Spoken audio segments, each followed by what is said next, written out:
ne s'agit pas d'avoir un engagement solennel en disant « j'envoie définitivement mon enfant à l'école » ou « il n'ira jamais ». Mais l'idée, c'est que pour que l'école puisse s'organiser, d'abord la semaine prochaine, il y aura un sondage nominatif. Chaque classe. Chaque classe. Voilà, j'ai demandé à ce que les directeurs procèdent à ce sondage auprès de toutes les familles, non pas à l'unité près.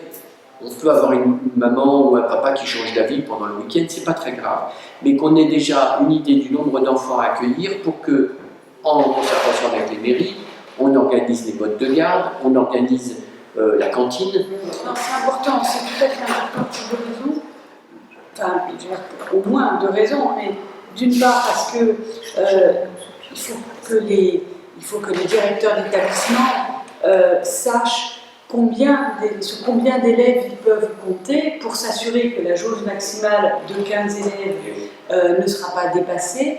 Le cas échéant, prévoir une organisation des activités des enfants qui tiennent compte du nombre, éventuellement plus de classes, ou au contraire, comme le disait une femme, regrouper, s'il y a très peu d'enfants, pouvoir regrouper plusieurs classes pour pouvoir faire d'autres organisations.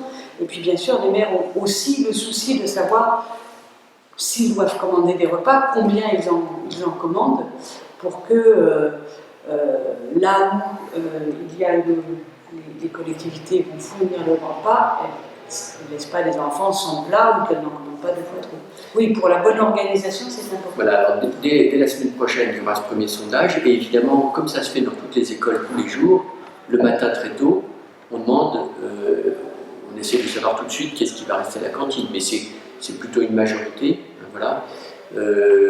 Et à contrario, on pourrait aussi avoir plus tard des familles alors qui retirent leurs enfants, on leur demandera de le faire savoir autant que faire se peut, puisque voilà. Mais ceux qui voudraient à un moment rejoindre l'école, on leur dira aussi de prévenir en amont pour pas qu'un jour on ait une arrivée de plusieurs élèves qui déséquilibrent les conditions d'accueil, et donc il faudra que les parents préviennent aussi un peu à l'avance pour que l'école puisse s'organiser, non pas dans l'idée d'un rejet de ses enfants. Il y a des parents pour des raisons de travail, qui vont devoir à un moment peut-être renvoyer leurs enfants à l'école, même si au départ ils avaient envisagé qu'ils restent à la maison. Et donc il faudra qu'on puisse les accueillir, mais préparer cet accueil.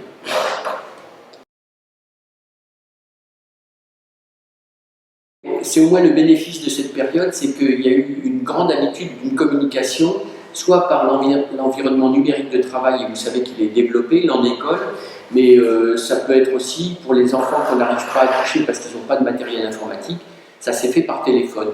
Et on déconcentrera l'effort grâce aux enseignants qui contribueront à joindre les familles, comme on a pu le faire pendant toute la période de confinement. Et normalement, on devrait avoir une bonne restitution.